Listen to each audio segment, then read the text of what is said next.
Happy Valentine's Day to all of you, and we love you guys so much. And today we have a fun video for our subscribers. You guys have actually requested this a little bit, and we put out some questions for all of you. So we wanted to do this as a little bit of a thank you. We are about to hit 50,000 subscribers. We are so excited. We're also celebrating a little bit of an anniversary. We just went on our 3rd year of doing YouTube, so we're really excited for that. And you guys have had lots of questions for us, so today we're gonna dig into them. Yes, and if you guys want more of this kind of content, we definitely have a playlist, a Getting to Know Us playlist. I think this is our 4th Q&A that we've done, so you'll be able to find some of the other questions that we've answered in the past. And we also wanted to give you guys just a treat. So when we first started, we actually had a couple of videos that we actually created, but one of them in particular. So if you watch all the way until the end, we are going to add this little clip of a previous video that we never released from 3 years ago. I literally think it was our 5th video that we've ever created. So just as a thank you to you guys. It's cooking, which is totally out of our wheelhouse. So something new for you guys to check out. We hope you enjoy it. So one of the popular questions that we get from you guys is how we met. So I'm gonna let Christina start this one, and then I'll add some.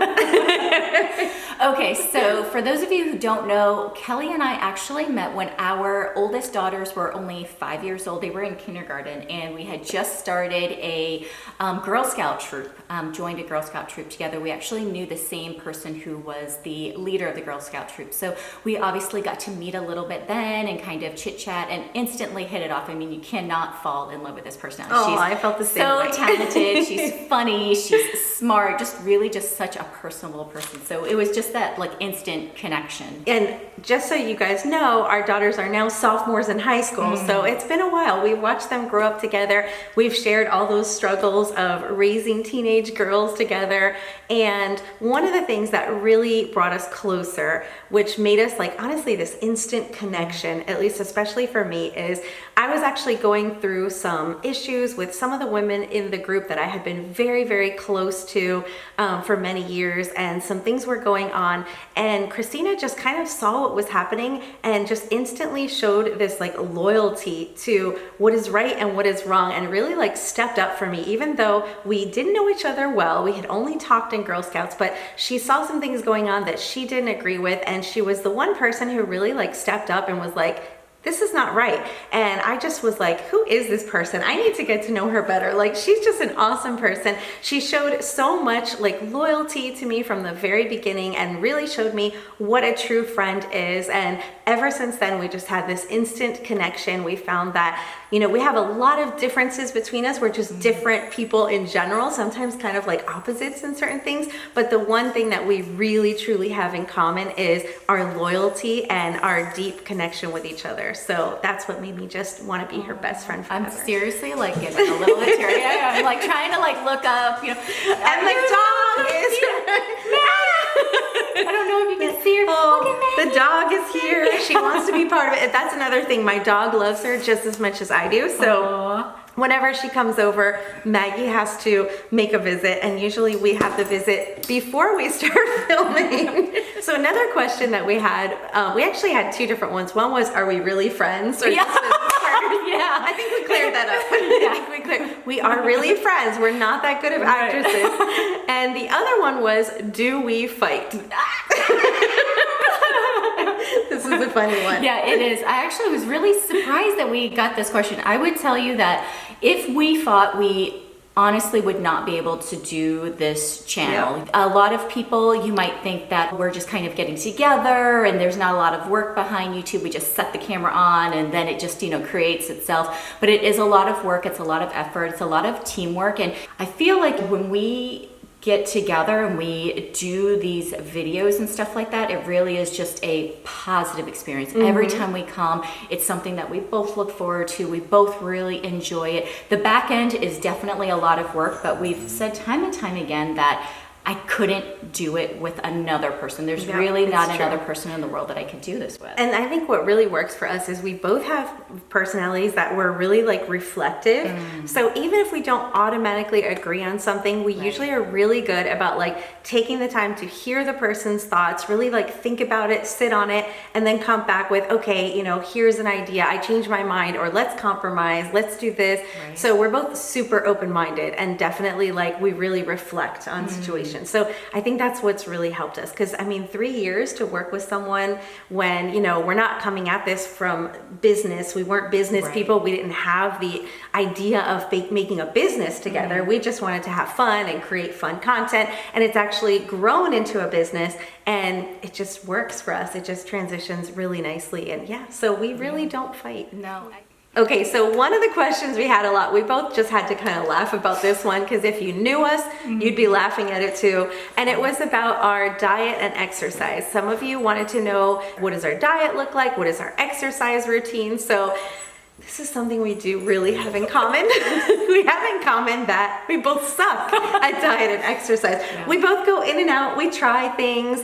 We talk about the things we're going to try. We get super motivated, and we'll do it for a little bit, and then we'll both kind of like slide and fall off the wagon together, you know, and we'll be like, how are you doing? Well, I had nachos. Yeah. And so yeah, we don't I just ate brownies for breakfast.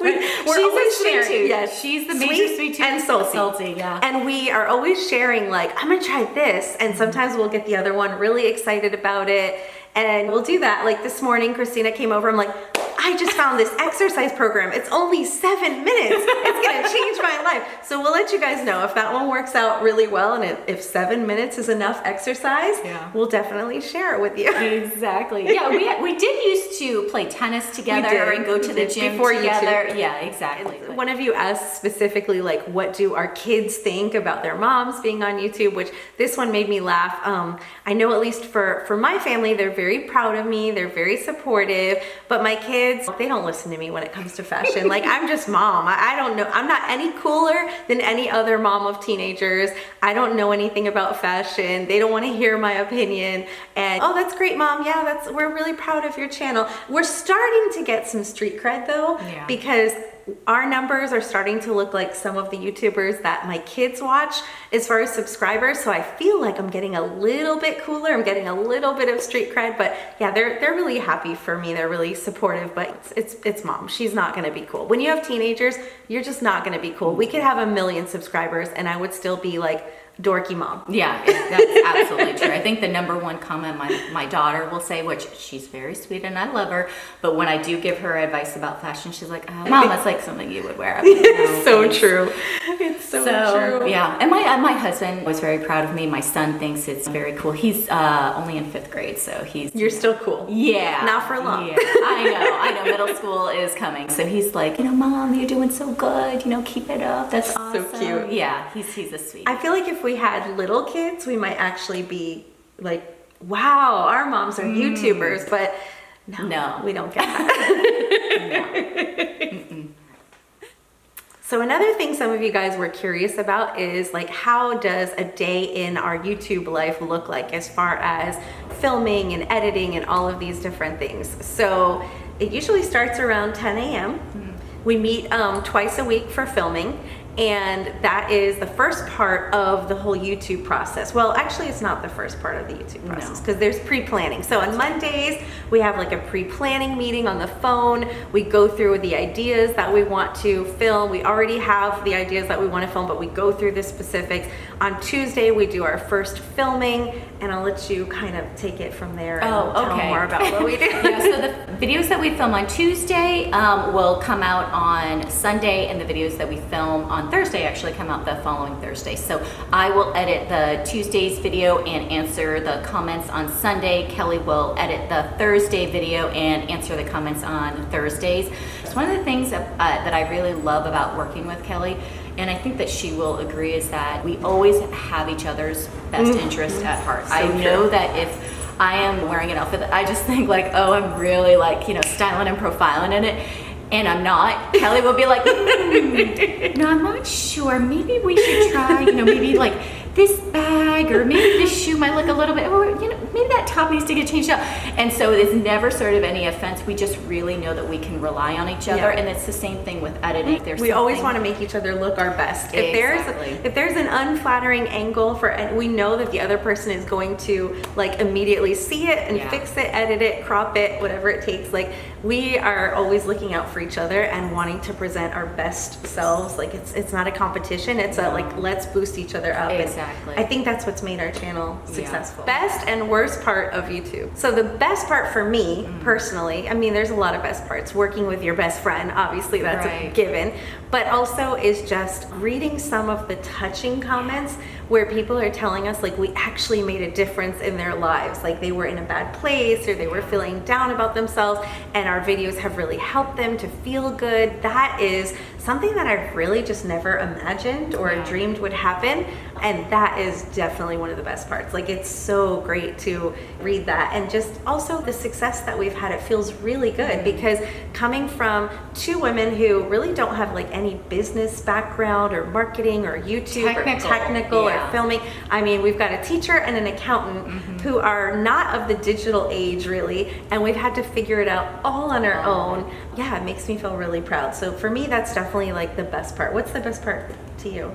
I think the same thing. I think that our friendship and also, especially during just this year, during the pandemic, YouTube has really given me a shiny light. It's been just such a blessing to be able to get together and really create something that we feel like is positive, something that hopefully, like when I read the comments, especially like every Sunday and Thursday, I get my coffee and I'm, you know, you always make me smile. You guys have such bubbly personalities. So connecting with you in that way and then knowing that what our true intentions are from the heart are actually being received on the other end is just rewarding beyond words. Definitely. Probably the only negative, which is a small one, is we do have those occasional like negative people that leave comments that sometimes are like personal attacks, because I feel like I don't mind at all like if someone wants to say you guys are a little too chatty here or your background is distracting. Like that is just constructive criticism really, and I feel like we're really good at constructive criticism. If you guys tell us something, we're looking at it and going, oh my gosh, they don't really care for this background, let's work on fixing that. They don't think the lighting is good, maybe we need to invest in more lighting. I'm all about constructive criticism. I'm sorry if you guys hear that jingling. My dog is just on fire today. I don't know what's going on. He really wants to be in this video for some reason. However, the personal attacks that we sometimes get from obviously people who are unhappy, I think, in their own lives, just trashing like my hair, that's a popular one. People like to like, you know, say ugly things, or the way that we speak, or that we're annoying, or the way that I move my head irritates them. Like those kind of things, you really have to have a thick skin. And sometimes I have to really remind myself, like, it's okay. It's a small percentage of people and everyone has their opinion. Everyone's entitled to it. But that was surprising because I really wouldn't expect that from like grown, mature women, but it's a very small percentage and it's definitely much more positive. So, and then, you know, there's also other times where it's really funny. Like, so we also just came out recently with like a dupes video. So not sure if you've seen it, but it's actually a good one if you haven't. Definitely watch it. Go and check it out. But we had gotten like one comment from a viewer who had left something that said, I can't believe that you are promoting items that are the exact knockoff of the original. I'm unsubscribing from the channel. And then on the same exact video, we get another person responding saying, oh, these are terrible dupes. They don't look anything like the original. Like when I'm looking for a dupe, I want something that has the exact same logo on it and this and that. And so it was funny how one person saw it as a complete knockoff and the other one saw it as nothing in comparison to the dupe. So we also will have those kinds of things where we have a lot of different people that have a lot of, you know, different expectations. Yes. And so it's hard sometimes to really like meet those expectations, but we do appreciate when you guys are like trying to help us out and stuff like that. But yeah, that is like if you have to start a sentence with, I don't mean to be rude, but probably isn't a good sentence. Just public service announcement. And so the next question is what we learned from doing YouTube. So I guess probably what we learned is when you watch yourself record videos twice a week for 3 years, what you learn is every irritating habit that you have.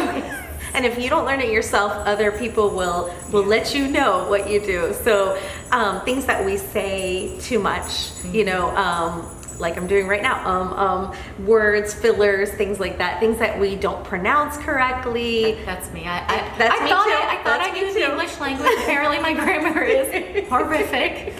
So yeah, you really learn a lot about yourself. You learn about the different things that look good or bad on you, the different angles that you like and don't like about yourself. So you learn so much, and that's just on camera. Then all the other stuff that we actually have learned, like editing skills, photography skills. I mean, just wow. I mean, what we learned is a lot. We have learned a lot. There's a lot of good, kind people too. Like we get a lot of really beautiful like messages, and there's a lot of good, definitely more positives than negatives out there, which is really heartwarming to know that like we have such a supportive community. Yes, and people from all over the world that is really leave us. I mean, it's just amazing just to think that this little camera right now is projecting us and sending out hopefully our love to you guys. Absolutely. So hi to Germany and Australia and Canada and all of our US friends. I mean, we definitely get all these like cool places that people are watching from. So I think we covered all of your questions. Hopefully you guys enjoyed this, got to know us a little bit better. And now on to our bonus clip.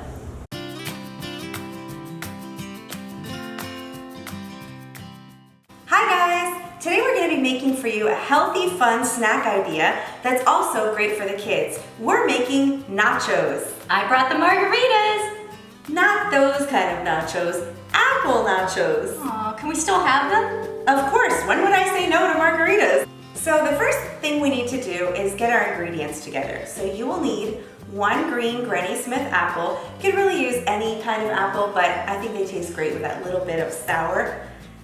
You need some peanut butter, smooth or crunchy, some honey, and some chocolate chips or mini chocolate chips. And the first thing we're going to do is cut up our apple into little slices. My son actually loves apples, so I found that the easiest way to cut apples is you just go ahead and cut it right in half, lay it down on the surface, cut it in half again, and then you're able to, at a diagonal, cut out the core. And then you can just go ahead and cut these to the sizes that you want. And we're getting them nice and thin, like nachos. Why do I have a feeling yours is going to be much bigger than mine? It's because I'm cutting apples literally 5 times a day. He eats so many of them. He can easily go through, you know, those pre-sliced ones, a whole bag in one day. Oh He my eats goodness, a lot of well, apples. Yeah. that's not a bad habit to have, right? Yeah. I can go through a whole bag of Doritos. Maybe I need to switch it up with a bag of apples. All right. Okay, so now we've got our apple slices, and now we're gonna lay them out as if we were making a plate of nachos. Looking at our plates really just shows people our personality. Type A, organized, beautiful, everything done well, and then there's mine. Your apples look good. Okay, next step is we're gonna take some of this peanut butter and put it into a little bowl. Just a big dollop of peanut butter. And then we're gonna squeeze in some honey. And it just depends how much you want, how sweet you want it. And what this does is the honey is actually gonna make it a lot easier to, it makes it taste good, of course, but it also makes it easier to spread, more like a drip or a drizzle. And what I do is I pop it in the microwave for a few seconds. You really want it to turn into like a more liquid consistency so that you can easily pour it onto your nachos. Okay, so as far as microwaving, it really varies depending on how much peanut butter you put in your bowl, how much honey. I did mine for about 15 seconds, and you just add a little more time if it's not liquidy enough, because basically you want to be able to drizzle it on.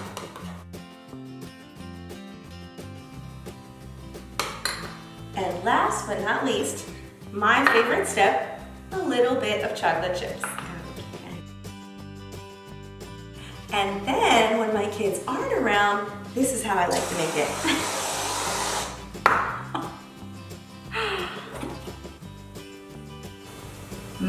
Healthy. And last but not least, bam! The Christina way, the Kelli way. Apple nachos. Let's try one. Let's see.